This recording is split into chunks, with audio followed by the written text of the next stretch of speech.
Witam Was, kochani, serdecznie w kolejnym filmie na moim kanale. Z tej strony Marta, kanał Million Lashes i zapraszam Was na nowości perfumowe, odcinek 14, z tego co pamiętam. Zapraszam. Warto było poczekać, słuchajcie, z tymi nowościami, bo naprawdę mam o czym opowiadać teraz. Maj z kolei okazał się miesiącem wysypu nowości perfumowych. I oczywiście znowu będą marki, których ja nie znam, ale być może Wy znacie, bo większość z nich jest dostępna w Polsce. Można je znaleźć na przeróżnych stronach, Notino, różnych innych perfumiarskich, więc jak najbardziej jest to do dostania. I o takich markach dzisiaj Wam powiem. Pierwszą z nich jest marka Robert Piquet. Ja z tej marki nigdy zapachów nie miałam, ale ogólnie Robert Piquet nie jest mi obcy.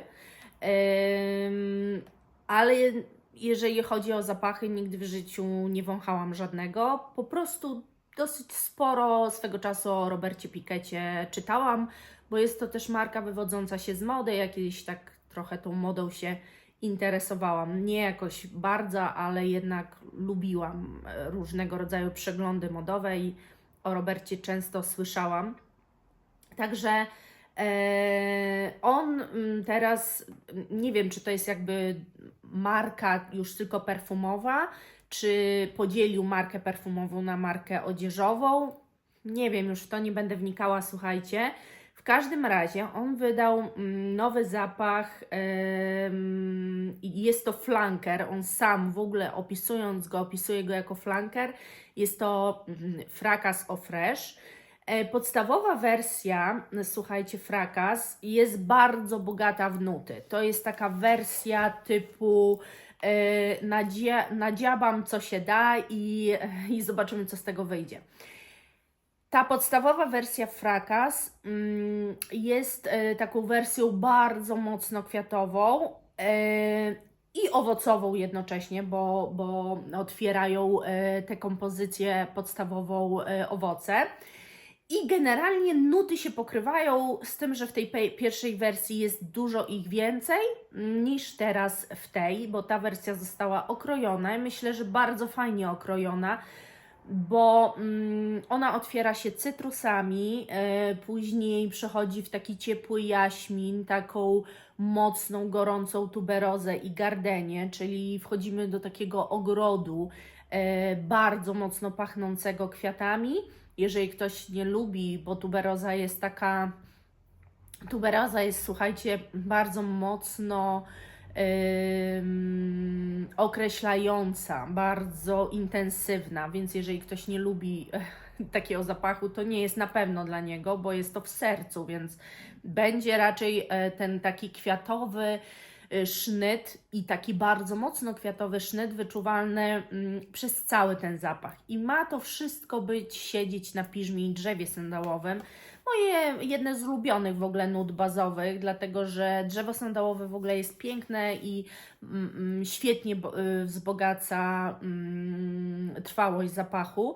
A najlepsza w ogóle dla mnie kombinacja ever to jest drzewo sandałowe i wanilia w bazie. Ten zapach już jest wtedy ultra dla mnie trwały. Natomiast jest to po prostu moim zdaniem świeżynka, która nie jest aż taką świeżynką, wydaje się nie być strasznie lekką świeżynką, przez tą właśnie tuberozę. Flakonik jest w porządku, bardzo prosty, on w ogóle robi właśnie takie bardzo proste flakoniki. Ta wersja, słuchajcie, jest już dostępna, w ogóle jest to woda kolońska i występuje w 25 ml tylko, także dosyć mała woda kolońska. Dalej przejdziemy do Z'Adventure i to jest O Boticario marka. Ja o tej marce nie słyszałam, ale przygotowując się do tego filmu, zaczęłam troszeczkę sobie wertować internet i okazało się, że jest to taka dosyć spopularyzowana, słuchajcie, marka. Marka ma już swoje lata, bo ma nawet zapachy z 2006 roku, a mamy 2024, więc można uznać, że radzi sobie świetnie. Raczej ten zapach z Adventure to jest po prostu męski zapach, przystosowany dla mężczyzn. Jest to zapach, który jest, słuchajcie, zielony, taki świeży, ale jednocześnie jest opisywany jako elegancki. Niby dla mężczyzn, którzy takie mają szybkie życie, takie bardzo pędzą gdzieś. Słuchajcie, jest podawane, że z Adventure jest flankerem ZAD, natomiast według mnie, jeżeli flanker kompletnie nie pokrywa się z tym zapachem podstawowym, nie wiem czasem dlaczego twórcy danych zapachów nazywają je flankerem. Nazywają też często nadając nazwę podstawową zapachu, sugerując też flanker i dodając tylko jakiś drugi człon. Nie wiem, tu się nie pokrywa żadna nuta. To są naprawdę bardzo, słuchajcie, takie wydają się mega przyprawowe, mega intensywne. Jeżeli chodzi o nuty w tym zapachu, to zdecydowanie w głowie przeważają takie mocne, korzenne przyprawy typu kardamon, cynamon, rozmaryn, może nie jest korzenny, ale taki ziołowy, różowy pieprz jest cytryna, jest róża, jest petit grain. Jeżeli ktoś nie wie, co to jest petit grain, to jest to taki naturalny olejek z kwiatu pomarańczy. No i on raczej jest taki dosyć cierpki, cytrynowo-drzewny, tak dosyć cierpko wypada. W nutach serca mamy pieprz syczuański, brzozę, lawendę, geranium, liang-liang, a w nucie bazy kaszmir, drzewo sandałowe, wetyweria, mech, paczula, bursztyn, fasola, tonka. Czy jest to... O, zaczął deszcz padać, możecie słyszeć. Czy jest to jakaś wyjątkowa? Nie wiadomo. Tak naprawdę dopóki się nie powącha, to nie wiadomo, czy jest to wyjątkowa kompozycja, czy nie. Nie wiem też, czy ta marka ma trwałe zapachy, dlatego że opinie są podzielone. Jedni mówią, że trwałe, drudzy tutaj piszą, że nietrwałe, trzeci tak po środku, że taka trwałość średnia i tak naprawdę nie wiadomo. Natomiast to, co wiadomo, ten zapach wyszedł w pojemnościach 95 ml. Wyszedł razem z żelem pod prysznic. O tym samym zapachu. To tyle, jeżeli chodzi o ten zapach. Ja nie wiem, jak nie powącham, to nie wiem, czy mi się by to podobało dla mojego Wojtka, albo może i dla mnie, ale jeżeli nie powącham, to tak naprawdę nie wiem, co myśleć. Kolejny zapach, o którym koniecznie muszę Wam powiedzieć i który chciałam kupić i nie znalazłam go nigdzie, nawet na stronie producenta. To jest nowy zapach Muglera i jest to Angel Phantasm i Amen Phantasm, czyli dla faceta też. I nie mogłam tego nigdzie znaleźć, chciałam koniecznie to mieć, dlatego że to jest może być bardzo ciekawa kompozycja, a że ja jestem fanką w ogóle Muglera, Angelów to już w ogóle. Jak wiecie, moim ukochanym zapachem jest Angel Nowa. Angel zresztą, ta podstawowa wersja też uwielbiam. Mój Wojtek, jak nie czuje, jak nimi pachnę, to zawsze od niego dostanę komplement. Boże, jak Ty cudownie pachniesz, więc on z kolei kocha się w tej podstawowej wersji, ja też, ale on uwielbia. I powiem szczerze, że bardzo chciałam tę właśnie najnowszą wersję mieć. Wydaje się, że jest to faktycznie coś innego niż podstawowa wersja Angela. To, co też charakteryzuje ten zapach, to bardzo krótka lista nut, dlatego że podstawowa wersja Angela jest tak bardzo mocno rozbudowana, bo tam mamy i watę cukrową, i orzech kokosowy, cassis, melon, jaśmin, bergamotka, ananas, mandarynkę, miód, czerwone jagody, jeżyna, śliwka, morela, no wszystkie owoce, mam wrażenie, wszystkie owoce, wszystko tam jest włożone.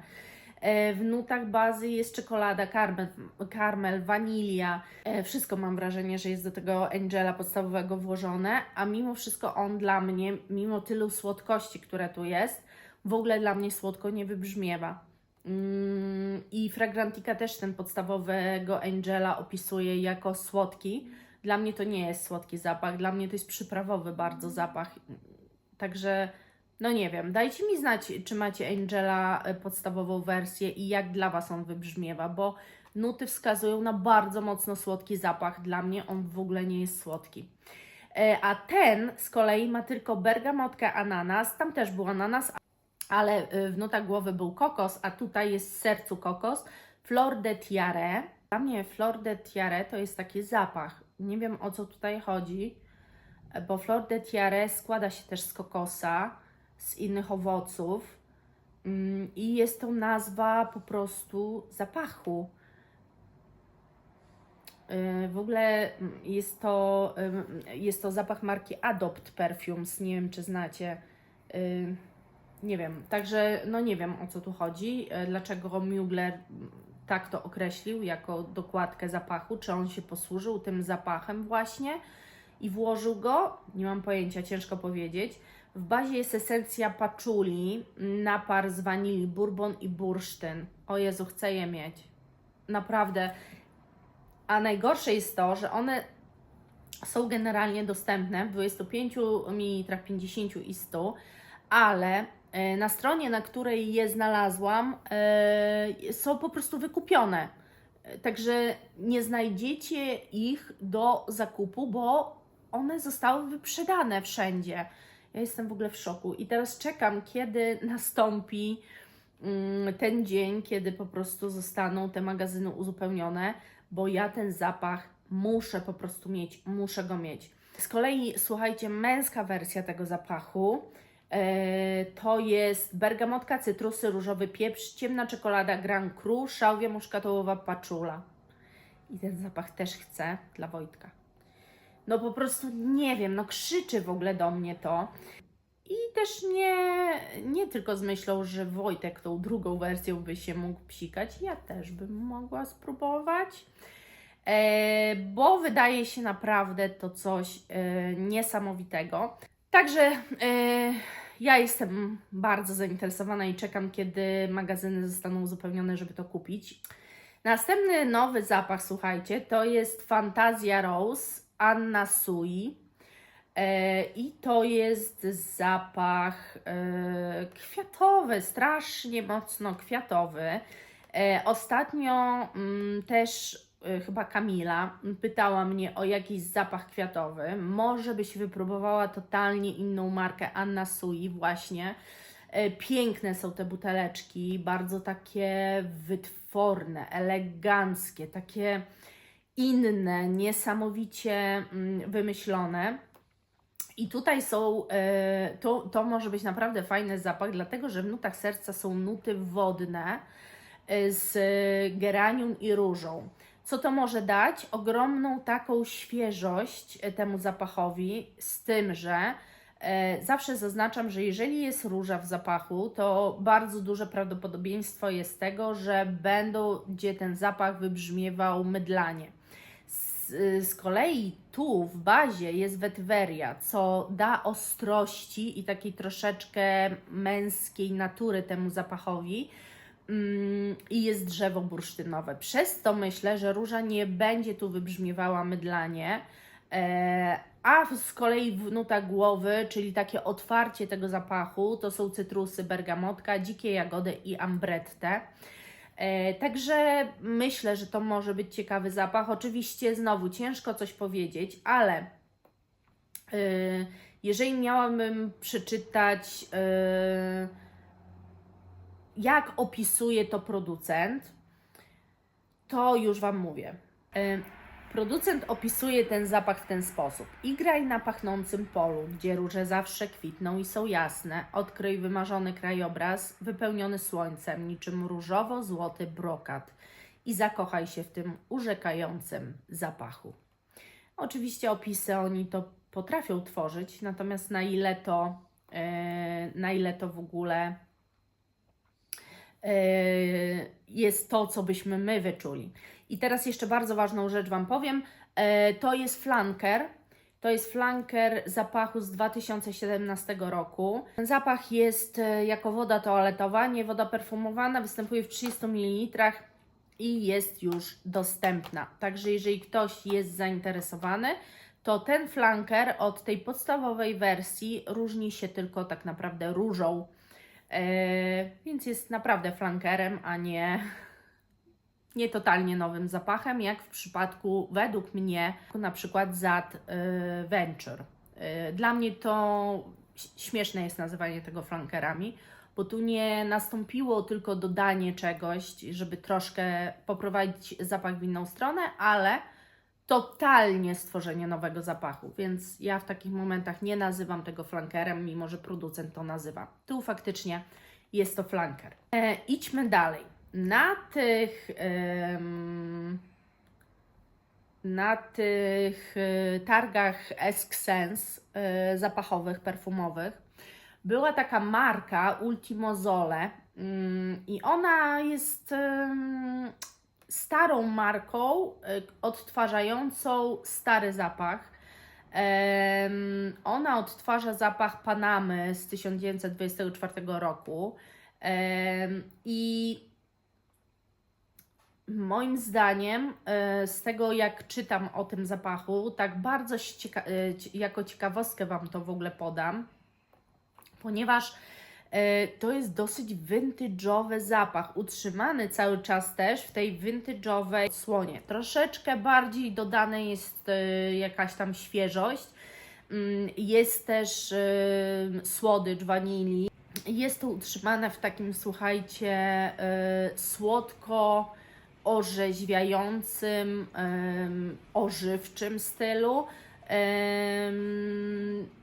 Także no generalnie odgrzewany kotlet i one występują, słuchajcie, można kupić zestaw próbek i ten zapach wtedy będzie 9 próbek 1,5 ml, kosztuje to 30 euro, albo można kupić 100 ml tego zapachu i on jest w cenie 105 euro, więc trochę tego jest. Jeżeli chodzi o nuty, to jest taki budowa zapachu liniowego i jest to wanilia, cukier trzcinowy, karmel, akord pudrowy, piżmo. Z tym, że nie mylmy, dlatego że czasami jest tak, że nuty są wysłodzone na maksa. Ja już się tego nauczyłam.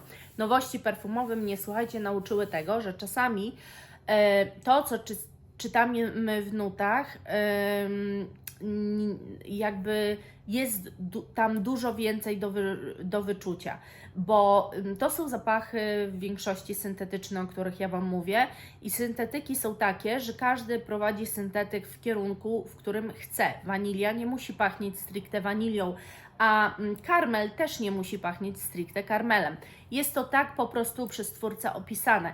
I jeżeli jest opis, że mimo wszystko jest tam jakaś rzeźkość, świeżość, coś orzeźwiającego, to mimo, że czytamy tego typu nuty, sugerujmy się opisem tego zapachu, bo to znaczy, że nuty są tak skomponowane i tak te syntetyki zostały wytworzone, bo taki miał pomysł twórca danego syntetyku, że poprowadził to mimo wszystko w stronę świeżą. To będzie słodki zapach, bo jest też w opisie napisane, że jest ta słodka wanilia, jest ona wyczuwalna, ale że nadal jest to jeszcze świeży zapach, więc ogólnie jeżeli kupujecie zapachy, to absolutnie, jeżeli nie macie opisu tego zapachu, albo nie możecie gdzieś wejść do producenta, przeczytać sobie opisu tego zapachu, to nie sugerujcie się samymi nutami. Jakby to Was zaprowadzi w pole,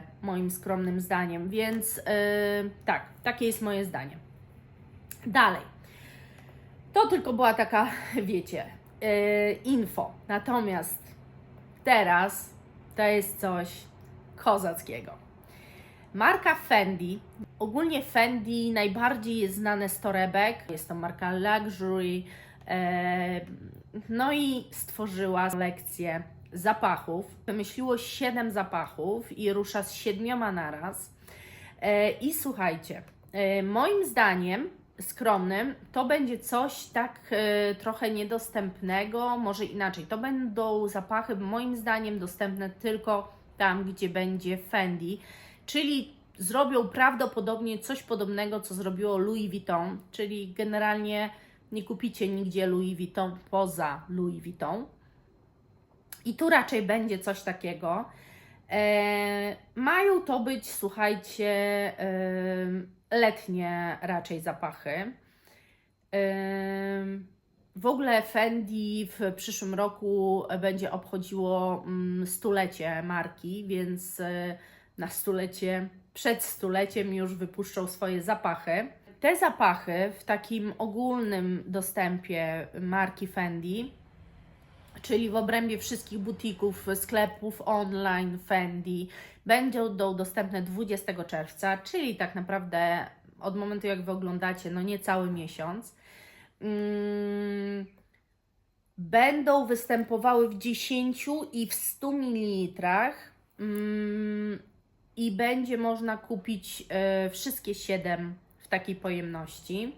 Zapachy się nazywają w następujący sposób. Casa Grande i pokrótce powiem Wam o nutach. I to wszystko. No bo myślę, że i tak jeszcze jest kupę czasu, zanim w ogóle nastąpi do sprzedaży tych zapachów. Casa Grande to jest wiśnia, bursztyn, skóra, mirra, wanilia, fasolka tonka. Dolce Bacio to jest róża damasteńska i paczula. Perceno to jest... ogólnie po polsku to jest Dlaczego nie? Był taki film polski, komedia romantyczna, Dlaczego nie oglądaliście? To taki przerywnik. I tu mamy różowy pieprz, sosna, drzewo sandałowe. Primaterra to jest mandarynka, rozmaryn, mech. Semper Mio i Ciao Amore. Semper Mio to kwiat pomarańczy, drzewo cedrowe, a Ciao Amore to liść figi, kwiat pomarańczy, fasola tonka. I La Baguette to jest irys, skóra i wanilia. Generalnie wszystkie zapachy są wykonywane liniowo, także bardzo lubię liniowe. Są fajniej prowadzone, wbrew pozorom lepiej się rozwijają nieraz niż te w tym podziale nut głowy, serca i bazy. Także ja jestem zaciekawiona. Czy zainteresowana? Nie wiem, bo na razie nie wiem czym, ale jestem na pewno zaciekawiona. Następne, słuchajcie, to jest w ogóle Pepe Jeans i Addictive for Her, Addictive for Him. Dla niej i dla niego 2 zapachy i powiem Wam, że buteleczka dla kobiet tego zapachu zwaliła mnie z nóg, bo to jest kieliszek do martini, piękny i w ogóle nigdy mnie zapachy Pepe Jeans nie interesowały. Wydaje mi się, że to są dla nastolatek raczej zapachy, ale powiem Wam zaraz, jaki tu jest w ogóle opis, bo to jest tak, Addictive for Her. Otwiera się kuszącą eksplozją owocowych nut, przypominających pierwszy łyk koktajlu. Soczysta gruszka i słodkie mango współgrają z delikatnym kwiatem pomarańczy, a złocista ambra dodaje zmysłowego i luksusowego wykończenia. Ten odświeżający i nieodparty zapach jest idealny na każdą okazję. Czyli odbiór jest taki, że to jest letnia świeżynka po prostu, ale no powiem Wam, że buteleczka skradła moje serce. Nie wiem dlaczego, bardzo mi się podoba taka koktajlowa buteleczka, mega.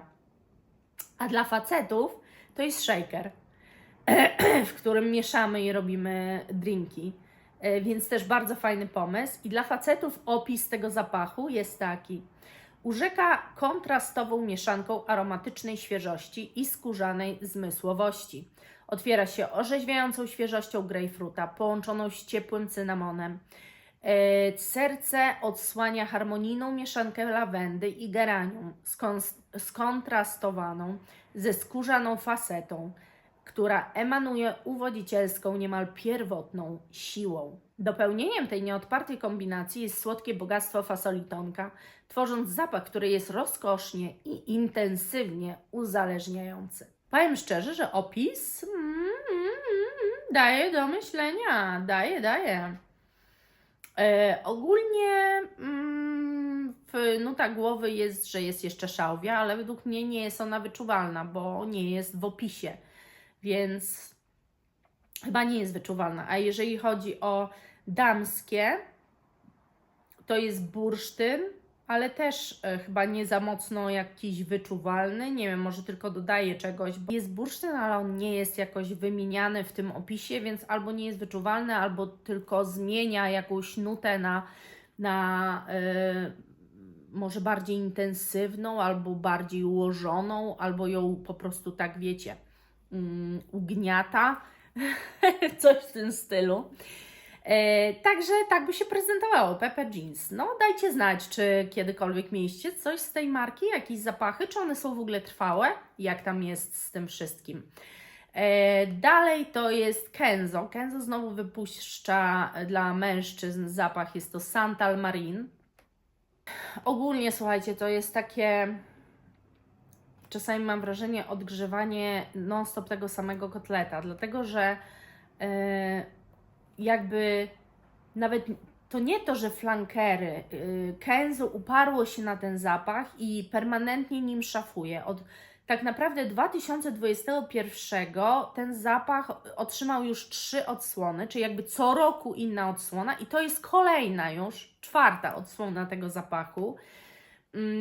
I ta niby to jest, gdy kołyszą się fale, ogień błyszczy. Unoszące się z morza i ogrzewane blaskiem drzewo sandałowe otula skórę delikatną, dymną nutą, odważny zapach inspirowany naturą. I niby ta dymność właśnie, dymna nuta, to jest tu coś innego niż było. Jeżeli mam powiedzieć o buteleczce, to jest bambus dla mnie, bardzo piękna buteleczka, bardzo fajna, ale no odgrzewany na maksa kotlet. I jest to akord morski, lawenda prowansalska, drzewo sandałowe, drzewo gwajakowe. Widzicie, ja z tych nut nie odczytuję tu żadnej dymności, ale ewidentnie i zdjęcia marketingowe, i opisy mówią o tym, że tak, że jest. I jeszcze tylko przypominam, że marka Kenzo poszła w stronę naprawdę bardzo mocno ochrony środowiska. Że wszystkie teraz buteleczki nowe, które powstają, są z recyklingu, więc no starają się jak mogą. Także jeżeli to jest dla kogoś bardzo ważne, to myślę, że w markę Kenzo warto iść. Jest to woda toaletowa i występuje tylko i wyłącznie w 110 ml. Ja nie wiem, co o tym myśleć. Dalej jest taka marka Angel Schlesse Le Eau d'Instant Absolu Mysterious Amber. Chyba Angel Schlesser, bo to jest chyba, nie wiem, ciężko tu zgadnąć, słuchajcie, czy to jest angielskie, czy to mam przeczytać po niemiecku, czy to mam przeczytać po francusku, po jakiemu mam to przeczytać w ogóle te nazwy. Serio, nie mam zielonego pojęcia już. Angel Schlesser, Angel Schlesser, Le Eau d'Instant Absolu, Mysterio Amber. Dajcie znać. Naprawdę, ja czasami nie mam siły tego czytać. Serio, bo ja nie mam pojęcia, jak ja powinnam to przeczytać. Tu powinny być w nawiasach, jak czytać. I wtedy byłoby wiadomo. I słuchajcie, jeżeli chodzi o ten zapach, to jest jakby nowy zapach w istniejącej już kolekcji. Ta kolekcja się właśnie nazywa Le Eau d'Instant Absolu. Marka to jest Angel Schlesse, niech będzie już po francusku. A zapach Mysterious Amber. I przeczytam Wam, co producent mówi o tym zapachu. Te chwile rozciągają się od zapachu cyprysów i płatków róż, niesionych przez gorącą pustynną bryzę z pałacowego ogrodu, po jedność konia i jeźdźca, galopujących z zawrotną szybkością po plaży. Należał do nich magiczny moment dotarcia do oazy pośród wydm, zachwyt nad ogromnymi, otwartymi przestrzeniami kolorowymi, pachnącymi dżunglą, ulotny moment. Gdy zachód słońca zabarwia niebo złotem, a wanilia nabiera uwodzicielskich tonów oraz wibrujące, kuszące aromaty owocowych i bursztynowych niuansów przypominających typowe, orientalne suki. Także dla mnie jest to bardzo owocowy zapach, tak to rozumiem. I chyba tak jest, bo jest tu i malina, jest tu grejpfrut, bursztyn, niby on jest jakiś tajemniczy, ale nie wiem, jest tak, malina, różowy grejpfrut, osmantus, jaśmin, trzcina cukrowa, drzewo cedrowe, Virginia, bursztyn megdębowy. Wydaje mi się, że będą to owocowe bardziej, że będzie to owocowy bardziej zapach, no ale ciężko powiedzieć. On występuje jako woda perfumowana, jest dostępna tylko w 100 ml. Ja nie wiem, słuchajcie, jak jestem zainteresowana, to Wam mówię, nie porwało mnie, o tak. Dalej zapach Granado Lanches Fervo Intense and Esplendor. Nie znam, ale wszystkie ogólnie teraz zapachy, o których Wam mówię, bardzo mi przypadły do gustu buteleczki. Proste, bez jakiegoś tam nie wiadomo czego, po prostu elegancja sama w sobie.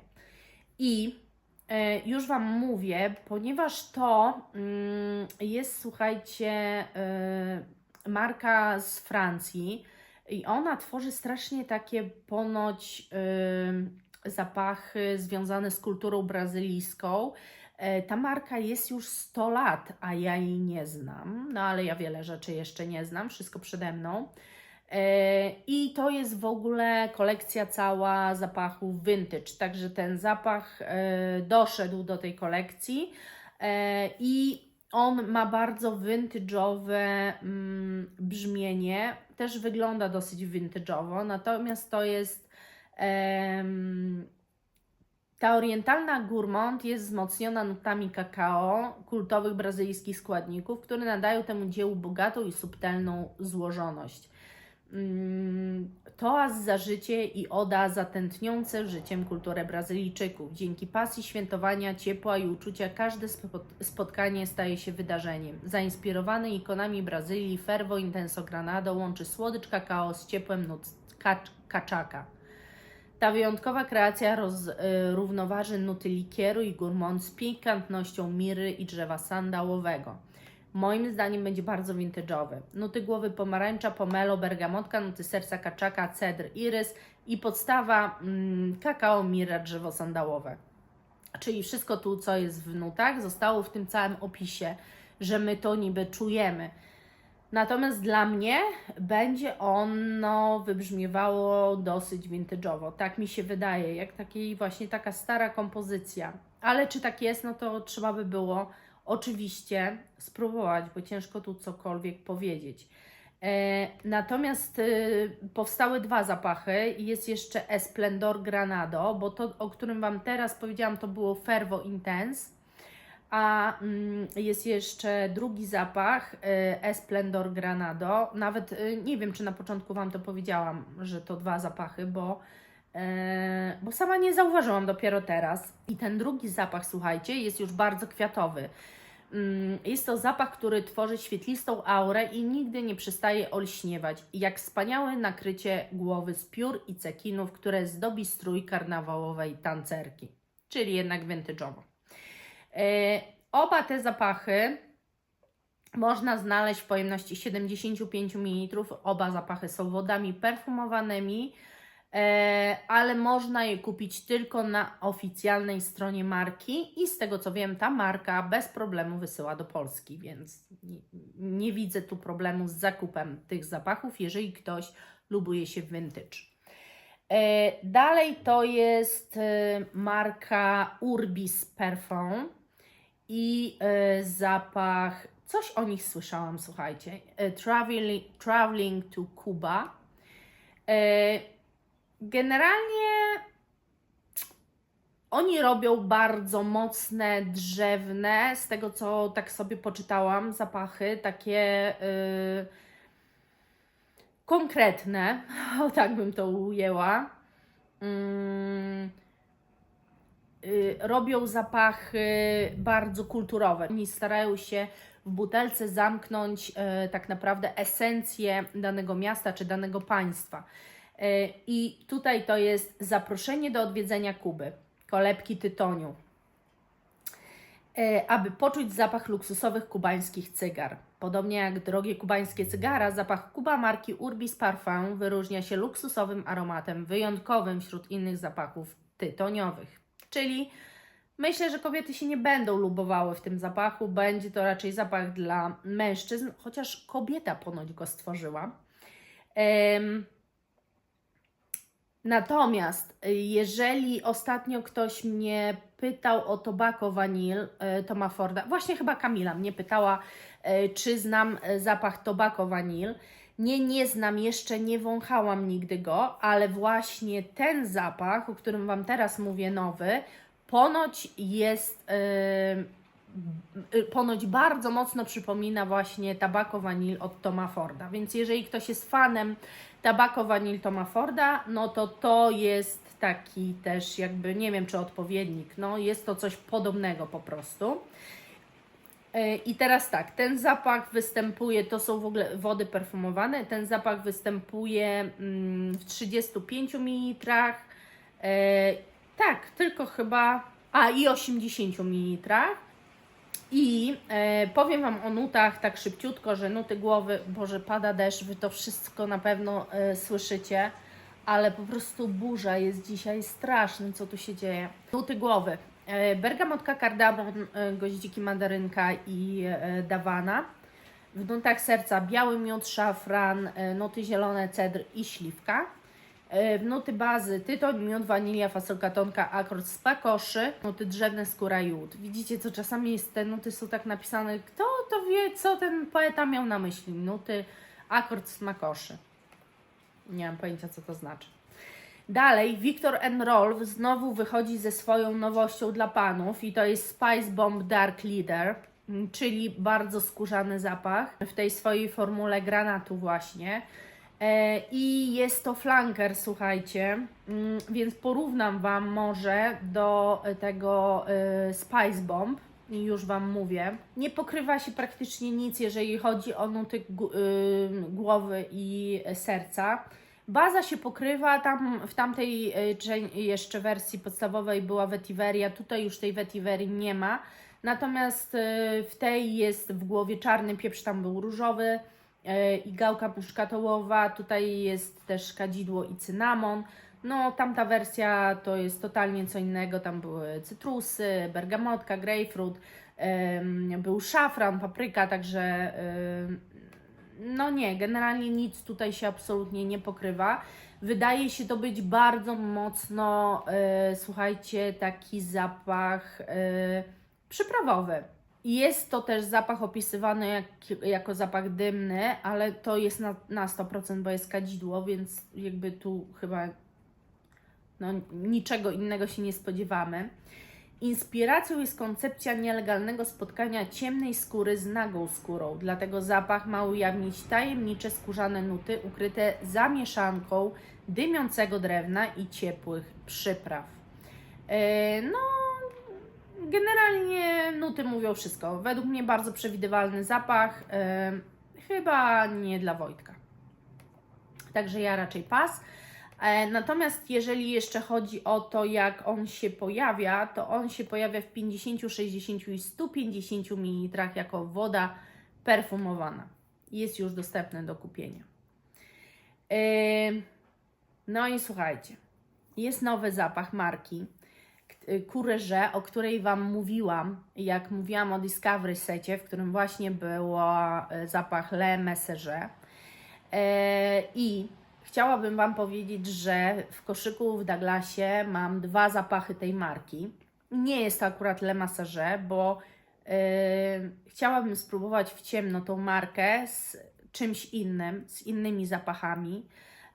Znam już mniej więcej trwałość, wiem, że są tak budowane zapachy, że są raczej zapachami trwałymi, więc oprócz tego, że strasznie mi się podobają buteleczki, że skradły moje serce, to też Widziałam, że Agnieszka z Green Tea kupiła sobie zapach z tej marki w ciemno i mówi, że na pewno spodoba się wszystkim. Może nie jest jakiś odkrywczy, ale że spodoba się wszystkim. Ale z tego co widziałam, mają też odkrywcze zapachy, no to chyba zależy po prostu z czym się trafi, jak ze wszystkim zresztą. I mam te dwa zapachy, chociaż obiecałam sobie, że więcej niż 10 ml czy 15 ml zapachów nie będę kupowała, no to tam nie ma takiej, bo są najmniejsze 30 ml. Cały czas myślę jeszcze, na razie są w koszyku i biję się z myślami. Natomiast wypuściła nowy zapach L'Eau Palais i chciałabym o tym zapachu powiedzieć i chciałabym, żeby marka, nie wiem, poszerzyć znajomość tej marki. Po pierwsze, naprawdę ona jest przepiękna, słuchajcie, to jest taki luksus, mam wrażenie, tych opakowań, coś tak pięknego, że nawet ze względu na to, jak wyglądają, warto o takich markach też mówić. Ogólnie L'Eau Palais oznacza bladą wodę, więc ciężko powiedzieć, czego się można spodziewać. Jeżeli chodzi o nuty, jest to esencja cytrynowa, różowy pieprz, esencja Petit Grain, Absolute lawendy, wanilia, esencja Vetiver, Concrete, irysa, benzoes, ambroxan. No i właśnie, i wydaje mi się, teraz na podstawie nut Wam tylko powiem, że wydaje mi się, że będą to cytrusowy, ale dosyć cierpki zapach i taki troszkę idący w męską stronę, może troszkę bardziej nawet idący w męską stronę. I już Wam czytam, co z kolei mówi o tym producent. Oto jak marka opisuje to.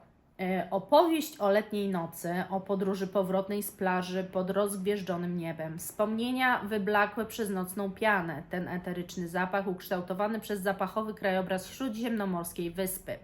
Destyluje żywicę benzoesów, akwarelowe serce wzmocnione skórką cytryny i nutą lawendy. L'Eau Palais składa się z wielowarstwowych wrażeń, a trwałość kosztu dodaje tej mieszance utrzymującej się osobliwości do perfum. De Parfum opowiada o przemijaniu opalowego zmierzchu. Słuchajcie, to jest tłumaczenie. Wydaje mi się, że troszeczkę bzdurne, no ale tak je Wam przeczytałam, takie znalazłam wytłumaczenie. Występuje to w 30, 50 i 100 ml. Ta woda perfumowana. Chyba w ogóle wód toaletowych absolutnie ta marka nie ma. Także ja cały czas myślę nad zapachami. Czy ten mnie intryguje? Oczywiście. One wszystkie mnie generalnie intrygują. Jak czytam opisy tej marki Courrèges, to naprawdę wydaje mi się, że to może być marka, którą ja będę bardzo nawet zainteresowana i właśnie nie wiem, czy mam już kupić dwa zapachy, czy zacząć od któregoś jednego z nich i zobaczyć. Nie wiem, możecie mi dać znać, co mam zrobić. No i ostatni zapach, o którym Wam dzisiaj powiem, słuchajcie, to jest zapach też, który chciałam kupić od razu, po prostu jak przygotowywałam się do filmu, zobaczyłam, że taka nowość wychodzi, czy wyszła, to chciałam ją kupić. No i nie można tego kupić. To znaczy, no nie wiem, nie znalazłam po prostu nigdzie jeszcze tego zapachu. Także on, już sprawdzam, czy on w ogóle jeszcze już wyszedł, czy one, bo to dwa zapachy, przepraszam. Niby są na oficjalnej stronie marki, ale ja tam tych zapachów nie znalazłam, więc nie wiem, o co chodzi. I występują w 90 ml. Nie, występują też w innych mililitrach. Tutaj coś na stronie jest chyba jakieś przekłamanie, bo z tego co widziałam, mogę nawet kupić w 10 ml. 10 ml. I o co chodzi? To są zapachy, słuchajcie, według mnie bardzo mocno letnie. Ja kocham zapach arbuza. Uwielbiam zapach arbuza. I to jest marka O Boticario, o której już mówiliśmy. I tamten zapach faktycznie męski jest już z Adventure. A właśnie te damskie stricte zapachy, nie mogę ich na stronie absolutnie znaleźć, więc nie wiem, słuchajcie, ciężko jest powiedzieć, o co chodzi. I zapach jeden nazywa się Egeo Sweet Melly i Egeo Fresh Melly. I to są generalnie takie no, melonowe zapachy, czyli arbuzowe. Ja kocham zapach arbuza, także dla mnie to jest zapach letni.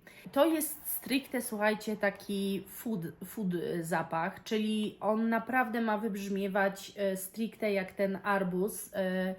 Ma to być bardzo autentyczny zapach, odzwierciedlający bardzo mocno. Natomiast to nie jest tak, że to tylko jest zapach, bo ten zapach sweet melly, czyli słodki, to jest bergamotka, arbuz, gruszka, biała brzoskwinia, tiare i gardenia, wanilia, drzewo sandałowe, bursztyn. Znowu te tiare się pojawia. Czyli jakby ktoś opatentował, czy zrobił po prostu taki składnik? Nie wiem. Ciężko mi to wyjaśnić i też nie mogę znaleźć takiej konkretnej informacji na internecie, więc może Wy poszukajcie i dajcie znać. Nie tylko mi, ale też reszcie. Także to jest ta wersja sweet. Jest wanilia, to tylko tym się tak naprawdę ta wanilia daje tylko taką sweet. Ta wersja sweet to jest taki ciemniejszy płyn, natomiast ta fresh jest płyn jaśniejszy i jest arbuz, brzoskwinia, melon, kantalupa, róża, białe kwiaty, bazylia, pralina i cedr. Naprawdę chciałam to kupić. Pomyślałam sobie, że na lato rewelacja. Będę polowała na te zapachy, bo no naprawdę. I teraz Wam opiszę najpierw ten Fresh Melly, co tam producent Boticario o tym mówi. Doświadcza się świeżości nut wodnych kwiatów i czuje przemianę miąższu arbuza w uwodzicielską chmurę słodyczy, umiejętnie łącząc pralinę i cedr, by rozbudzić zmysły odurzającym zapachem. A jeżeli chodzi z kolei o sweet, to czuje się słodkie i pyszne połączenie wanilii i drzewa sandałowego połączone z nutami kwiatów wodnych. Zapach obiecuje przenieść każdego, kto go nosi do wodospadu przyjemnych wrażeń i zaprasza do zanurzenia się w arbuzie. I powiem Wam, że tą sweet bym wzięła, nie tą fresh. Nie wiem dlaczego, ale no jest wanilia, która mnie zawsze przekonuje do tego, żeby iść w tą sweet. Także tak, marka ogólnie też wydaje się bardzo ciekawa, o Boticario, może warto ją poznać. Na pewno będę polowała na ten zapach, jestem jak najbardziej zainteresowana. Czyli tak, z dzisiejszych nowości jest Mugler, którym ja jestem zainteresowana, i Phantom, i właśnie o Boticario Egeo Sweet Melly. Fresh myślę, że nie, ten sweet bardziej do mnie przemawia.